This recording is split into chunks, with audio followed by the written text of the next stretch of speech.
안녕하십니까. 고려경매의 김도현입니다. 반갑습니다. 지난 시간에 이어서 오늘은 시흥동 현대아파트, 서울 금천구 시흥동 현대아파트 거래 가능 금액과 예상 낙찰가 계산을 해보겠습니다.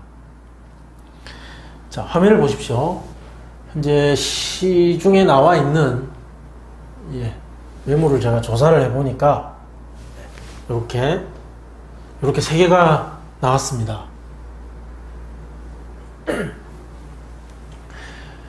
자, 면적은 모두 같습니다. 면적은 모두 같고, 여기 집주인이 살고 있는 물건이고 4층 2억 6천에 매도 호가를 부르고 있습니다.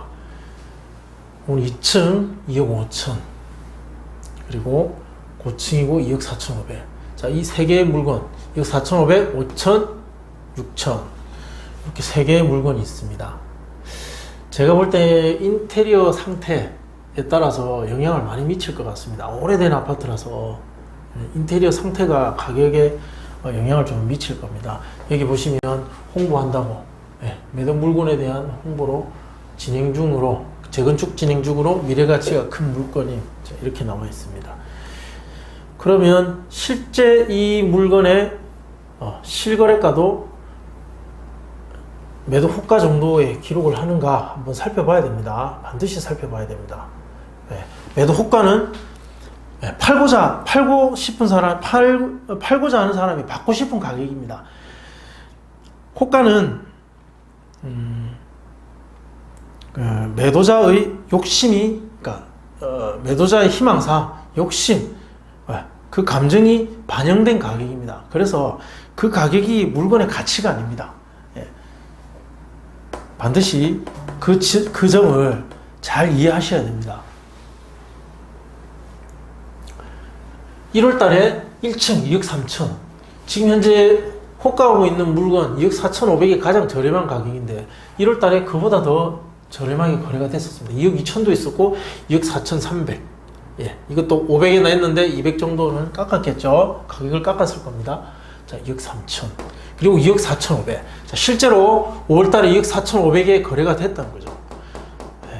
이런 사실들을 거기 거주하는 사람들은 알고 있습니다. 자, 이 강의를 들으시는 여러분들은 내가 501호에 사는데 401호가 얼마에 거래됐더라. 그 거래 사례를 바탕으로 내가 얼마에 이걸 팔겠다라고 부동산에 내놓습니다. 그 부동산에 거주하시는 그 주부들, 정보 수집과 정보 교류가 우리 남자들이 쫓아가지 못할 만큼 빠릅니다. 어느 집이 얼마에 팔렸다라는 정보는 완전 공개된 정보라서 숨길 수가 없습니다. 지금 현재 2억 4,500이 거래 가능한 금액입니다. 그렇게 했을 때 제가 생각하는 거래 가능 금액은 일단 2억 4천 정도로 잡았습니다.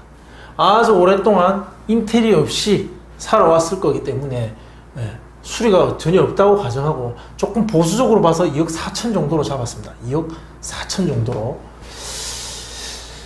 거래 가능 금액 2억 4천. 인근 낙찰 사례. 자, 여기서 중요한 건 벽산 아파트. 자, 볼까요? 이게 좀 크게 제가 보여드리겠습니다. 자, 이게 낙찰 사례인데, 자, 아파트 그림 보이시죠? 재건축하고는 전혀 관계없는, 시설이 깨끗한, 건축된 지 그렇게 오래되지 않은 고층 아파트입니다. 이게 비교하기에는 적절하지 않은 데이터죠. 여기 입찰하는 사람이 지금 현재 우리가 분석하고자 하는 현대아파트 수요가 같을 것인가 한번 생각해 보십시오. 투자는 같습니다. 투자자는 여기 떨어진 투자자가 그 물건에 투자할 수 있습니다. 근데 실거주는 다릅니다. 이 정도 금액을, 낙찰가 3억 8천이죠. 3억 8천 정도의 물론 전액 현금은 아니겠지만 대출을 포함해서 3억 8천 정도 투입 가능한 실거주 아파트에 살 수 있는 수준의 사람이 현대아파트에 거주하기 쉽지 않습니다. 이게 실수요는 좀 다른 물건인 거죠. 그러나 이 낙찰가를 형성하는데 지대한 영향을 미치는 것이 실사용자입니다. 사실상 낙찰자는 실사용자가 굉장히 많습니다. 아파트는. 그래서 이 데이터들을 끌어서 그 시흥동 현대아파트에 갖다 붙이기는 좀 적절하지 않다. 예. 만약에 이 데이터를 데이터에 있는 정보를 뽑아서 그 아파트에 대입한다면 전혀 다른 가격이 나올 수도 있습니다. 물론 계산하다 보니까 어쩌다 보니까 비슷하게 나올 수는 있지만 그 단순 비교가 불가한 아파트들의 데이터를 가지고 계산해서 한다는 건 적합하지 않습니다. 이번 물건은 좀 다르게 분석합니다. 이 낙찰 사례를 전혀 데이터로 쓰지 않고 유입 분석 방식으로 하겠습니다. 일단 이 물건의 성격을 한번 보기 위해서 낙찰 사례를 찾아봤는데 지난 몇 년 사이에 거의 없었습니다. 그런데 보시면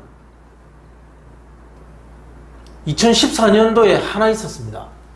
당시 경쟁률은 2대1 경쟁률이었고 감정가 1억 4천일 때 1차에 바로 낙찰이 돼서 1억 6,600, 2,600만 원을 더 써서 2대1의 경쟁률로 낙찰됐습니다. 당시 감정가 대비는 119% 정도 낙찰이 됐습니다. 근데 2014년이면 4년이 지났습니다. 4년 전 낙찰된 사례 단 하나를 가지고 지금의 경제 상황과 수요 그리고 이 시장에서 이 물건이 차지하는 위치에 있는 어떤 그 성격이 다르다는 거죠.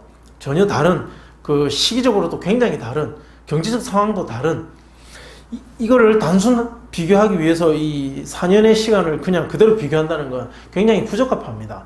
따라서 우리가 기존에 해오던 그 낙찰가 분석 방식이 아닌 다른 방식으로 할 수밖에 없습니다. 일단 이 데이터를 확인하는 이유는 시장에서 이 정도 1차에 들어갈 수 있는 이 정도의 관심을 받고 있는 물건이라는 걸 확인을 해야 되기 때문에 이 데이터를 제가 보여드렸습니다. 그렇다면 낙찰가 분석 들어가겠습니다. 그 전에 이걸 한번 보셔야 되겠네요. 이 표가 뭐냐면 보통 여러분들 경매 사이트 하나 정도씩은 다 보고 계실 겁니다. 그 경매 사이트에 요즘에 나오는 데이터가 물건 조회수 현황이라는 게 있습니다.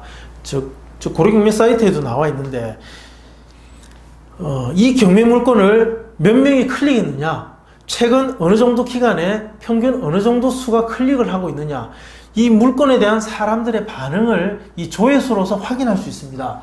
제가 보는 사이트에서는 저는 여러 개 사이트를 여러 개 보고 있습니다. 이런 확인을 위해서 오늘 57명, 누적 2,826명, 최근 2주 평균이 62명, 하루에 62명이 클릭을 하고 있다는 거죠. 이 데이터를 가지고 분석하는 방식이 있습니다. 보십시오. 2018년 서울시 아파트 경매의 경우 물건 평균 조회수의 12에서 25% 정도가 실제 입찰 참여하더라 라고 제가 어느 정도 확인을 했습니다. 이 방법은 최근에 낙찰된 사건 그 전날, 그러니까 내일 입찰이면 오늘 몇 명 정도가 클릭했는지 평균 조회수를 계속해서 관찰하는 거죠. 그 데이터들을 수집해 가지고 다음날 실제 몇 명 정도가 입찰 들어오더라라는 걸 여러 사건들 데이터들을 모아가지고 제가 확인을 해본 겁니다. 그때 이제 이런 결과가 나온 거죠. 조회수 평균에 100명이 조회를 한다. 평균 100명이 매일 클릭하는 사건이다. 그러면 12명에서 25명 정도가 들어온다는 거죠. 죄송합니다. 25%. 예, 그렇죠. 12명에서 25명 정도가 입찰에 참여한다는 거죠. 이렇게 봤을 때 이 사건, 현대 시흥동 아파트는 약 7에서 12명 정도로 저는 예상합니다. 낙찰가 결정 구간 중요합니다. 7에서 12명 정도가 입찰에 들어온다면, 그렇게 들어온다면 보십시오. 지금 현재 최저 입찰가는 1억 9,680만 원입니다. 그리고 이 물건을 현장에서 바로 살 수 있는 거래 가능 가격이 2억 4천 정도입니다. 물론 나와 있는 건 여기 500이지만 어느 정도는 깎일 것이며, 지금 경매에 나와 있는 것보다는 약간의 인테리어 상태가 좋을 거라고 예상하고, 우리 물건은 2억 4천이라고 보겠습니다. 낙찰가가 들어올 수 있는 구간은 1억 9,680에서 2억 4천. 대략 이 4천만 원 구간 안에 들어갑니다. 이 구간 안에. 자, 이 밖에 넘어갈 이유가 없죠. 물론 특수한 이해관계인이라면 쓸 수도 있습니다. 그렇지만 그것까지 우리는 예상하는 게 아니지 않습니까? 우리는 일반적인 투자자나 실사용자의 입찰일 경우만 가정해서 보면 됩니다. 이 범위 안에 7에서 12명이 입찰을 한다면 최저 입찰 가격과 최고 입찰 가격, 그러니까 입찰을 할 수 있는 구간은 대략 2천에서 2,500만 원 사이 안에 이 가격이 들어올 가능성이 높다라고 분석이 됩니다. 저의 입찰 경험으로 이제 말씀드리는 겁니다. 7에서 12명은 2천에서 2,500 이 구간 안에 들어온다는 거죠. 그렇게 했을 때 입찰 가격은 이 구간 안에 들어옵니다. 이 구간 안에 7에서 12명이 들어올 가능성이 높습니다. 물론 이거보다 높게 쓸 수도 있습니다.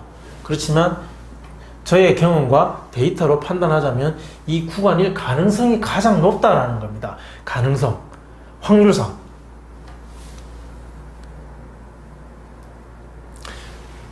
그렇다면 낙찰을 받고자 한다면 저라면은 2억 1,800만 원과 2억 2,300, 이 500만 원 이 안에서 결정을 할 것 같습니다. 2억 1,800과 2억 2,300 이 범위 안에서 입찰할 것을 권장합니다. 그렇게 했을 때 예상 비용표는 2억 2,190만 원을 만약에 쓴다면 취득세, 국민주택 채권 등기 비용, 이 정도 비용이 들 수 있다라는 내용입니다. 오늘 분석한 그 예상 낙찰가, 입찰가 산정 방식은 기존에 했던 다른 데이터에서 그들의 경쟁, 그들의 생각, 그들의 수요, 공급, 그 관계에서 발생하는 그들의 생각을 우리의 경쟁자, 예상되는 경쟁자의 생각을 꺼내서 우리 물건에 대입하는 방식이 아니라 몇 명 정도가 입찰할 가능성이 높은지에 대한 그 예상되는 경쟁률에 근거해서 어느 정도 쓰면은 낙찰이 가능할 것이다 라는 경험에 기대서 판단하는 방법입니다. 이 방법은 사실 굉장히 어려운 방법입니다. 그리고 확신도, 과거의 데이터 분석 방식에 비해서 확신도 떨어지는 방법이죠. 그렇지만 데이터가 없을 때는 이 방법으로라도 최대한 합리적인 판단을 할 수밖에 없습니다. 제가 오늘 말씀드린 예상 낙찰가가 지난 다른 분석했던 물건에 비해서는 신뢰도나 확신이 떨어진다 할지라도 맞지 않는, 단순 비교하기는 합리적이지 않은 데이터들을 가지고 분석하는 것보다는 훨씬 더 합리적입니다. 그래서 이러한 방식도 공장 입찰이나 금액이 좀 큰 상가, 거래가 빈번하지 않은 물건을 입찰할 때는 이러한 방식을 쓰게 됩니다. 지금은 강의 초기라서 아파트나 빌라, 분석 방법이 용이한 물건들을 위주로 제가 수업을 하고 있지만 향후 특수 물건이나 공장, 토지 물건을 분석할 때는 이러한 방식도 예상 낙찰가의 분석 방식 중에 하나로 활용하게 됩니다. 그래서 제가 한번 보여드리기 위해서 현대아파트를 통해서 이렇게 분석해 봤습니다. 아직 입찰 기일은 멀었는데 한번 나중에 확인해 보면 재미있을 것 같습니다. 자, 오늘 수업도 열심히 시청해 주시느라 고생 많으셨습니다. 감사합니다.